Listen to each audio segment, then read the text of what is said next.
이번 시간은 브랜드가 처음 런칭될 때 과연 브랜드 이름을 어떻게 개발하느냐, 장명하느냐에 대한 말씀을 드리고자 합니다.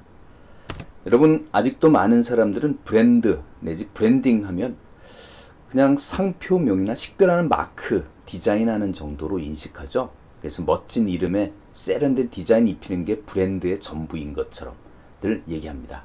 이제 우리 마케팅을 좀 배우는 분들은 그런 다른 브랜드와 구별하는 역할은 과거의 것이다. 지금 중요한 것은 다른 제품과 차별화된 이미지를 고객 마음속에 각인시키는, 그럼으로써 브랜드의 자산이나 브랜드의 가치를 높이는 그 부분이 더 중요하다, 이렇게 인식하시면 되겠습니다. 자, 브랜드는 광의의 구성 요소를 많이 담고 있는데, 여기서는 브랜드 네임에만 국한해서 과연 이름을 어떻게 지을까를 살펴보고자 합니다. 지금 LG 생활건강 두봉 이지업 섹시쿨이라는 브랜드가 사실은 일반적으로는 이지업이라고, 화장품 이지업 브랜드로 많이 알려져 있지만, 이 앞뒤에 이런 문구들이 브랜드 이름에 같이 붙여져 나온다는 거죠. 그래서 브랜드 이름은 크게 여기 보시는 이 네 가지 보시죠? 이 네 가지 종류의 구성 요소들이 어떤 체계, 순서에 따라 이렇게 복합적으로 사용된다라고 보시면 됩니다. 하나씩 살펴볼까요? 기업 브랜드. 기업 브랜드는 회사 이름이다. 패밀리 브랜드는 뭘까요? 패밀리 브랜드. 특정 제품군, 화장품이 화장품, 샴푸, 그 군 안에 나오는 또 다른 세부적인 여러 브랜드들이 나올 텐데, 그 브랜드들은 동일한 앞단에 이를테면 아버지의 성을 붙이자는 거죠. 그때 그 성이 패밀리 브랜드다 라고 생각하시면 됩니다. 이 이지업이라는 개별 브랜드의 패밀리 브랜드는 드봉입니다. 그죠? 개별 브랜드는 뭘까요? 개별 브랜드는 여기 LG 생활건강 드봉 이지업 섹시쿨, 여기서 이지업만 딱 나오는 겁니다. 그냥 다른 브랜드와 구별되는 그 브랜드 고유의 이름 하나가 딱 선정돼서 나오는 인디비주얼 브랜드라고 합니다. 조금 더 세부적으로 나가면 수식 브랜드라는 것도 있어요. 수식 브랜드는 어떤 제품 브랜드 이름 다음에 숫자나 영문으로 계속 시리즈로 나오는 거 있죠. 갤럭시 노트 9, 10 뭐 이렇게 나오고, 갤럭시도 S20까지 지금 나와 있죠.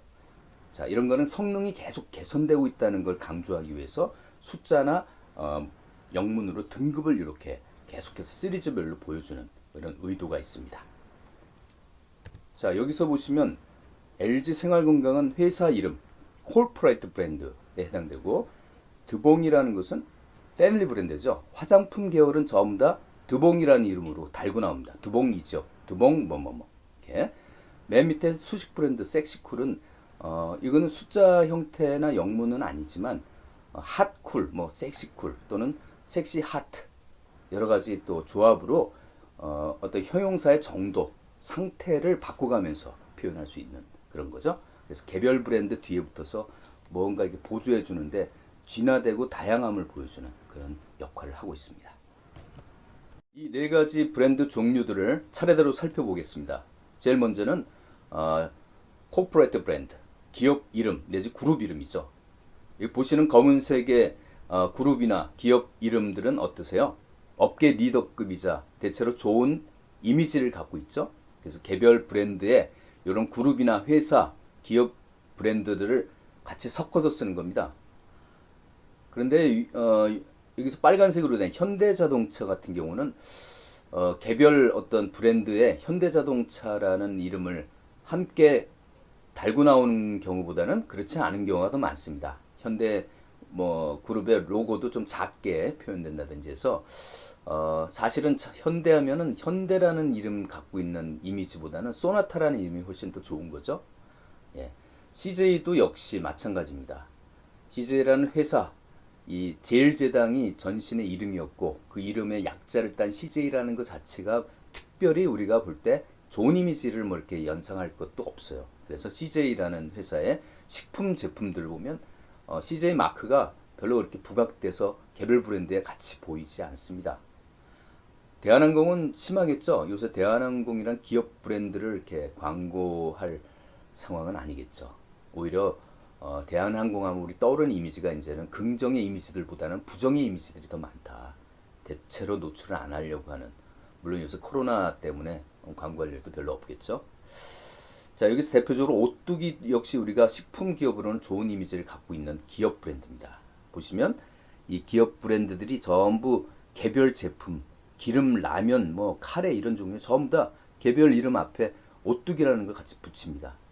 그러면 오뚜기가 갖고 있는 기업의 좋은 이미지를 그대로 고스란히 개별 브랜드에 전이를 시킬 수가 있고, 보증을 서주는 거죠. 그러니까 기업 브랜드가 개별 브랜드에 보증을 서주고 신뢰를 준다는 거죠. 자, 여러분, 그러면 이런 기업 브랜드를 굳이 이렇게 쓰는 전략의 장점은 뭐가 있을까요? 장점. 이런 게 있겠죠? 예. 제품과 기업 간의 좋은 이미지를 주고받는 관계. 서로 하나가 좋아지면 다른 것도 좋아지는 뭐 이런 관계가 있겠죠? 그대로 제품에 전이된다. 그리고 기업이라는 이름 자체를 달고 나오면 좋은 이미지를 반 정도는 개별 브랜드가 전략하고 들어가는 겁니다. 광고비가 절감되겠죠. 그 브랜드 얻는 기업에 이런 뭐 참기름 어떤 브랜드가 나오면 무슨 보증을 서주는 좋은 이미지를 서줄 기업 이미지가 없기 때문에 광고비가 많이 든다는 얘기죠. 그런 회사의 경우에. 단점은 또 뭐가 있을까요? 단점. 반대가 되겠죠? 예, 설명할 필요 없을 것 같습니다. 기업 브랜드 다음으로 이번엔 패밀리 브랜드를 보겠습니다. 여러분, 이름 세 글자의 맨 앞에 있는 게 뭐죠? 성이죠? 가문을 나타내는. 외국은 맨 뒤에 표시하는 그 last name으로 돼 있지만 우리는 가문이 중요시하기 때문에 어느 집 자식이냐? 뭐 이런 얘기를 하시죠. 자, 여기 청정원이라는 건 여러분 물어보면 많은 사람들이 회사 이름으로들 알고 있어요. 회사 이름은 사실 대상이라는 그 전신이 미원이라는 회사인가요? 예, 그런 회사의 이름을 바꿨어요. 영문으로. 근데 대상하면 우리는 떠오르는 이미지가 없다시피 이 회사는 청정원이란 특정 식품군 안에서 전체적인 가문을 하나 만든 거예요. 청정원 고추장, 청정원 XX잼, 청정원 블라블라 케첩 이런 식으로 자식들 앞에 청정원을 계속 쓰게 해서. 왜냐하면 청정원 하면 여러분 어때요? 이미지가 식품이 가져야 될 이미지는 비교적 다 갖고 있는 것 같아요. 청정원은 어떤 연상, 어떤 단어가 연상돼서 깨끗해요, 뭔지. 뭐 신선한 감도 있는 것 같아요. 뭐 환경도 괜찮은 것, 친환경인 것 같아요. 이런 좋은 이미지가 다 갖고 있어요. 그러니까 개별 자식들이 나올 때마다 청정원을 같이 성으로 붙이고 나오면 광고비가 상당히 전략되겠죠. 왜냐하면 새로 나온 낯선 브랜드도 앞에 청정원이 있으므로 사람들은 반 정도는 청정원 뭐 그런 좋은 이미지의 또 제품이구나. 설명할 뭐 부분이 상당히 줄어드는 거죠. 경쟁사의 신제품 대비해서. 자, 그러면 여러분 이 청정원이라는 패밀리 브랜드를 사용하는 상황은 어떤 상황일까? 그렇죠? 지금 나오는 거는 첫 번째 이유입니다. 모 기업이나 모 그룹 이름 자체가 좋은 이미지를 담고 있지 않을 때, 별로 의미가 없을 때, 그 특정 제품군의 차별화된 이미지와는 별로 뭐 연관이 없을 때, 독자적인 그 제품군 전체를 관장할 가문을 하나 만드는 거예요. 그죠? 그 특정한 어떤 제품군의 특성을 나타내는 그런 가문을 만들어서 브랜드 예산을 투입해가면서 키우는 거죠. 그죠? 근데 여러분, 제 생각엔 청정원이라는 게 지금 너무 식품에 전부 다 붙여서 나오니까 우리나라 말로 소위 개나 소나 전부 다 앞에 청정원이 붙어 있는 거야. 이 회사의 제품에는. 그럼 어때요? 청정원이 고유에 갖고 있는 깨끗한 친환경적인 좋은 신선한 이미지가 약간씩 희석이 된다는 거죠. 그죠?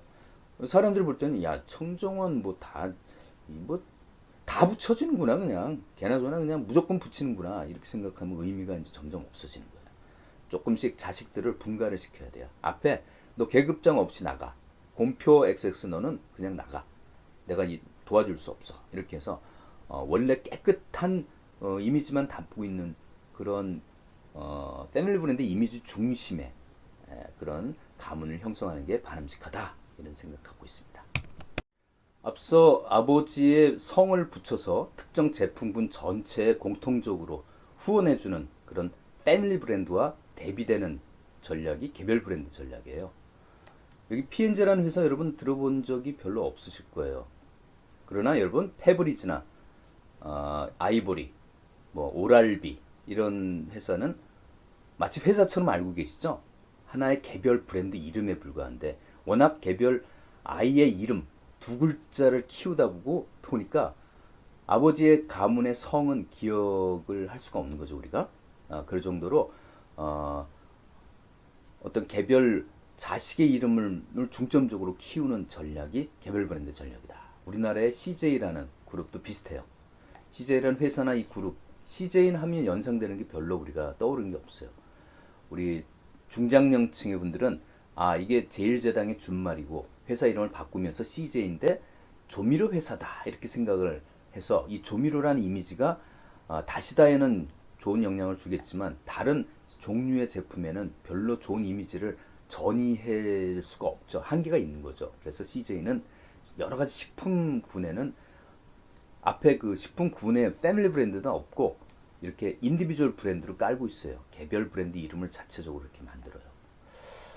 보통 이런 경우는 어떤 때 우리가 사용할까요? 네, 그렇죠. 기업 이미지 자체가 제품 이미지와 서로 뭐 연관성이 좀 떨어지거나 기업 이미지가 좀 힘이 약하거나 평판이 안 좋을 때, 그리고 개별 브랜드 자체를 굉장히 전략적으로 키우고자 할 때, 자유로운 표현을 써서 얘 브랜드를 좀 이렇게 사람들에게 각인시켜주고 싶을 때 성을 떼어버리고 가문의 성을 떼고 이름 자체로 이렇게 자유롭게 날개를 달아주는 거죠. 자, 그럼 이럴 때 언제 사용하느냐?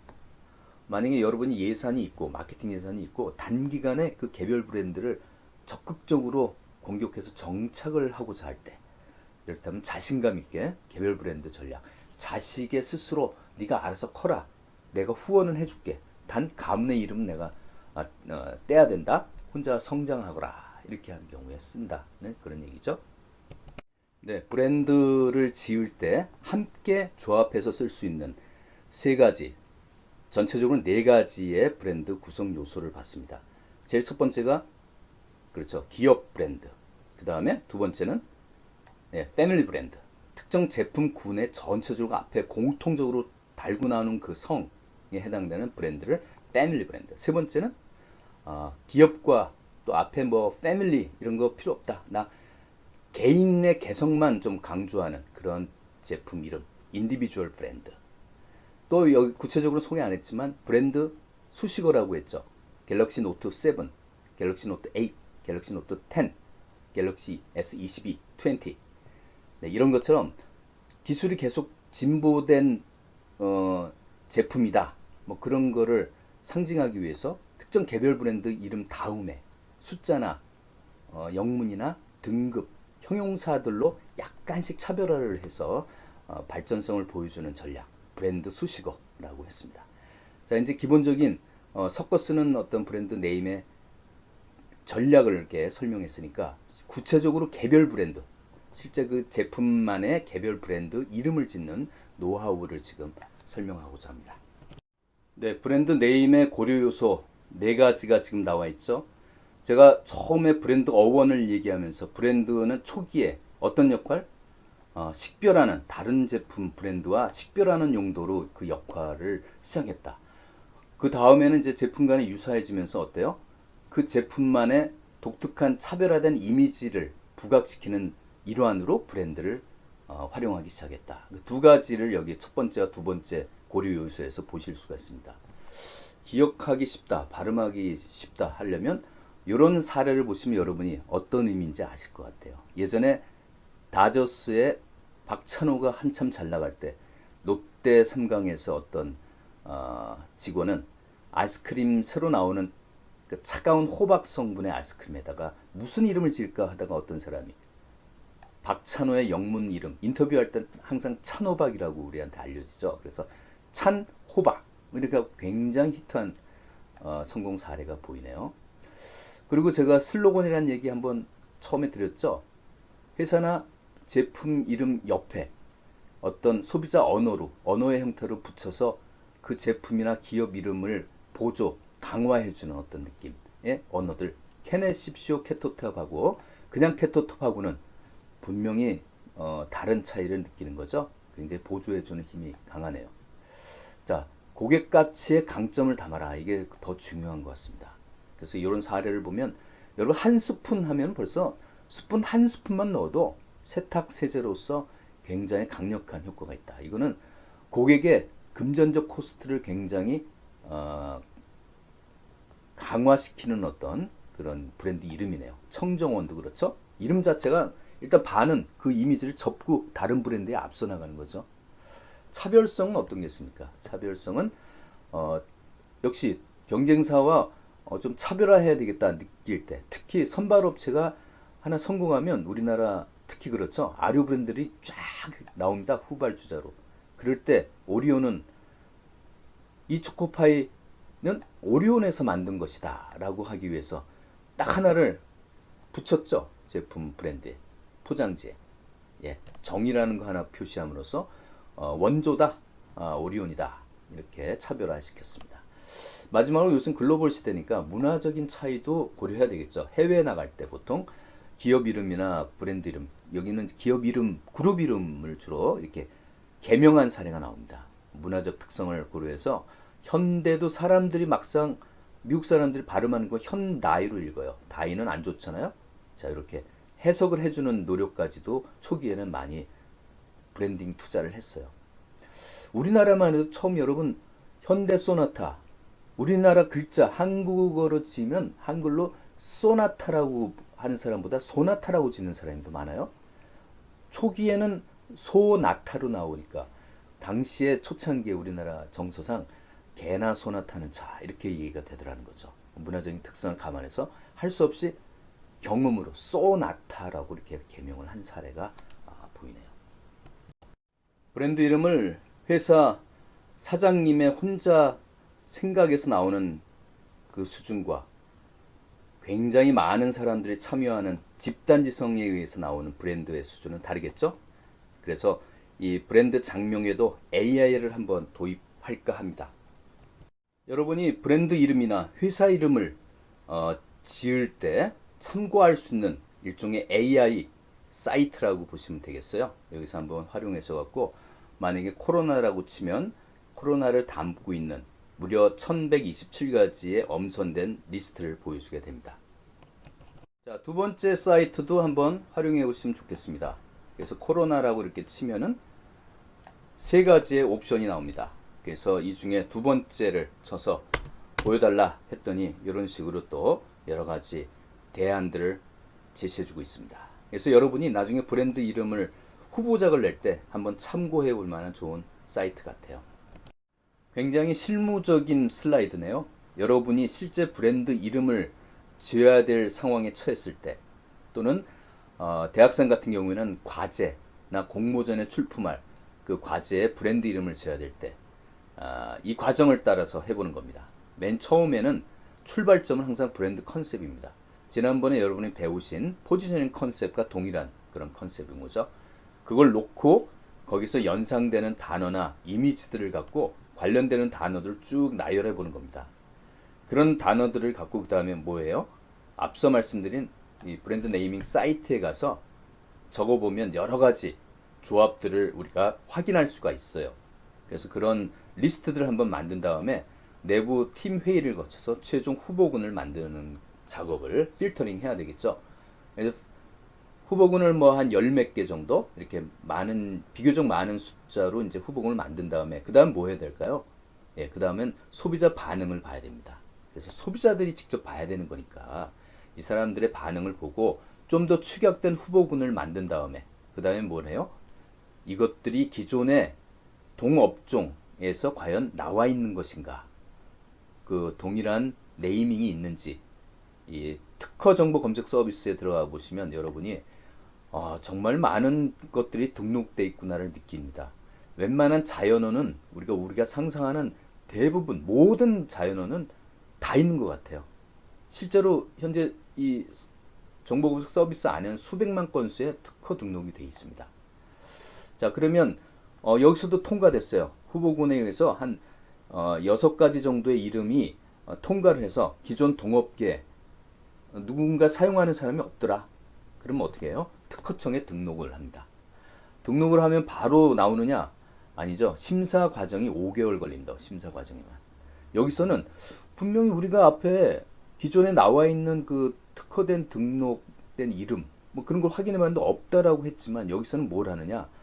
그런 걸 떠나서 더 엄격하게 글자는 동일한 업종의 글자는 사용하는 업체는 없지만 발음이 유사한지 또는 모양이 유사한지 글자의 모양 그 다음에 다른 글자를 봐도 사람들이 동일한 어떤 회사나 브랜드를 생각할지 관념도의 유사 뭐 이런 것까지 전부 다 심사를 해서 등록을 최종 마치면 여러분이 10년에 보통 우리나라는 상표권이라고 해서 10년 정도의 법적인 보호를 경쟁자로부터 받습니다.